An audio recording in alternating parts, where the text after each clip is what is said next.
Please السلام علیکم ناظرین، آپ دیکھ رہے ہیں قرآن و حدیث میڈیا۔ میں ہوں محمد اویس، سمرسد قاری صہیب محمدی صاحب موجود ہیں۔ آج ہم کرسب سے سوال اور کویشچن لے کے آئے ہیں۔ کرسب ہمیں یہ بتائیں، انسان کو جو ہے وہ جنات کا مسئلہ، روحانی جسمانی بیماریاں لائے ہوتی ہے، تو اس حوالے سے قرآن سے علاج کرنے کا جو ہے وہ کنسیپٹ اس کا کیا ہے؟ الحمدللہ الذی ہدانا لہذا وما کننا لنہتدی لولا ان ہدانا اللہ۔ ویسے بھائی آپ نے بہت عمدہ سوال کیا ہے۔ یہ آج ہمارے معاشرے کا مسئلہ بن چکا ہے جی کہ لوگ جو ہیں علاج کروانے کے لیے درباروں پہ یا دوسرے شرکیہ افعال کرتے ہیں۔ جی تو کیا قرآن پاک سے شفا لینا، اس کو پڑھ کے دم کرنا، اس کے ذریعے علاج کرنا کیسا ہے؟ جی اس کا جواب قرآن پاک بھی ہم پڑھتے ہیں۔ اللہ پاک قرآن پاک میں فرماتے ہیں ما ہوا شفاء و رحمہ، کہ ہم نے قرآن پاک کو شفا بنا دیا ہے، لوگوں کے لیے رحمت بنا دیا ہے۔ تو قرآن پاک سے شفا لینا، اس کو پڑھ کے دم کرنا، یہ جائز ہے۔ سیدنا ابو سعید خدری رضی اللہ تعالیٰ عنہ کا واقعہ صحیح بخاری میں موجود ہے۔ حدیث کے راویوں بیان کرتے ہیں کہ ہم کچھ صحابہ کرام ایک عربی قبیلے کے پاس سے گزرے۔ ہم نے عربی دستور کے مطابق ان سے مہمان نوازی طلب کی، لیکن اس قبیلے والوں نے ہماری مہمان نوازی کرنے سے انکار کر دیا۔ تو ہم چل پڑے۔ اتنی دیر میں ایک آدمی دوڑتا ہوا آیا اور اس نے آ کر کہا کہ ہمارے سردار کو ایک بچھو نے، سانپ نے ڈس لیا ہے، کوئی زہریلی چیز کو لڑ گئی ہے۔ اس کے بارے میں اگر کہ تم میں سے کوئی آدمی ہے اس کو دم کرنے والا، علاج کرنے والا، تو آئے ہمارے ساتھ۔ ہم نے اس کا بہت علاج کیا ہے، بڑے حکیم بلائے ہیں، لیکن اس آدمی کو، ہمارے سردار کو شفا نہیں مل رہی۔ اگر تم میں سے کوئی آدمی علاج کرنا جانتا ہے تو ہمارے ساتھ آئے، علاج کرے۔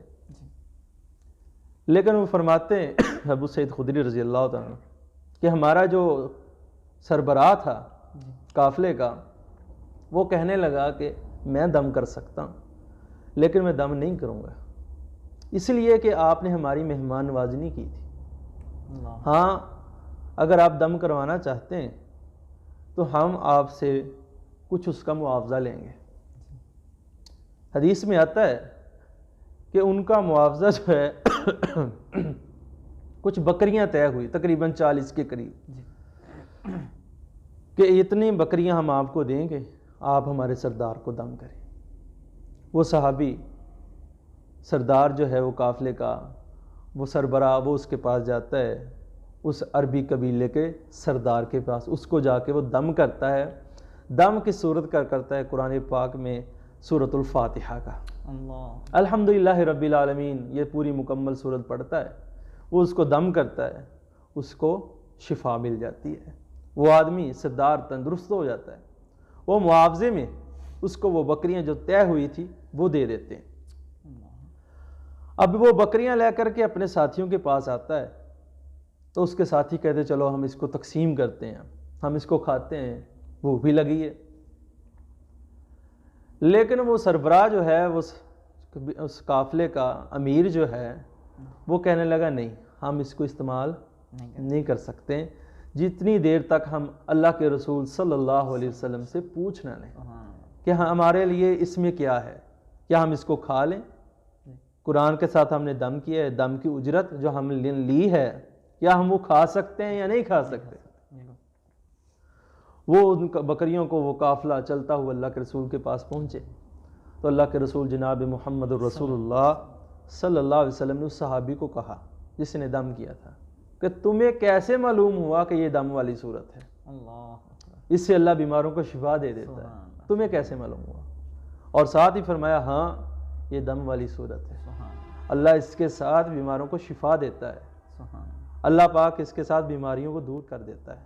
سانپ نے ڈسا ہے، بچھو نے ڈسا ہے، وہاں آپ اللہ کا نام لے کر کے یہ سورۃ فاتحہ پڑھ کے دم کریں گے، اللہ اس آدمی کو شفا دے دے گا۔ یہاں میں ایک واقعہ سعودی عرب کا بیان کرنا چاہتا ہوں۔ ہمارا ایک ساتھی ہے، وہ بیان کرتے ہیں کہ ہم سعودی عرب میں ایک ہوٹل میں قیام پذیر تھے۔ ہمارا جو کمرہ تھا اس کے ساتھ ایک سوڈانیوں کا کمرہ بھی تھا، وہ وہاں سوڈانی کالے رنگ کے حبشی وہاں رہتے تھے. جی. وہ فرماتے ہیں کہ ایک رات نا مجھے میرے کمرے میں ایک بچھو نے ڈس لیا. وہاں کے بچھو بھی صحرا کے بہت بڑے بڑے بچھو ہیں زہریلے. کہتے مجھے بہت تکلیف ہوئی. مجھے ساتھیوں نے اٹھایا اور ہسپتال لے گئے. مجھے مسلسل ٹیکے لگاتے رہے. کہتے ایک دن ایک رات گزر گئی, اس کے بعد مجھے تکلیف میری کم ہوئی. لیکن کہتا ایک رات گزری تھی, اگلی رات میرے ساتھ والے کمرے میں جو سوڈانی رہتے تھے اس کو بچھو نے ڈس لیا. اچھا لوگ اکٹھے ہوئے, میں بھی اٹھا کرتا, میں نے دیکھا کہ یار کیا معاملہ بنا ہے. پتہ لگا کہ اس کو بھی بچھو نے ڈس لیا ہے. وہ فرماتے ہیں کہ ہم نے اس سے کہا بھی اس کو جلدی اٹھا کے لے جاؤ ہسپتال میں, وگرنہ یہ نہیں بچے گا. لیکن وہ سوڈانی کہہ رہا ہے نہیں آپ پیچھے ہٹ جائیں, کوئی مجھے نہیں اٹھائے گا. تو خیر ہم کہا یہ پاگل ہے, پتہ نہیں اس کا دماغ کام نہیں کرتا, یہ مر جائے گا. لیکن ہم نے بہت اصرار کیا لیکن وہ نہیں مانا. ہم اپنے کمرے میں آ کے لیٹ گئے. دن چڑھا, ظہر کا وقت ہے. کہتا میں نماز پڑھنے کے لیے حرم میں داخل ہو رہا ہوں, وہ آدمی ٹوٹیوں پہ وضو کر رہا ہے. میں نے اس سوڈانی کو پوچھا یار اللہ کے بندے کیا معاملہ بنا تیرا؟ کہتا جب سے مجھے بچھو نے ڈسا تھا اس وقت سے اب تک میں سورۃ فاتحہ کا ورد کر رہا ہوں. اور مجھے معلوم نہیں ہے کہ اب مجھے دردی ہو رہی ہے کہ نہیں.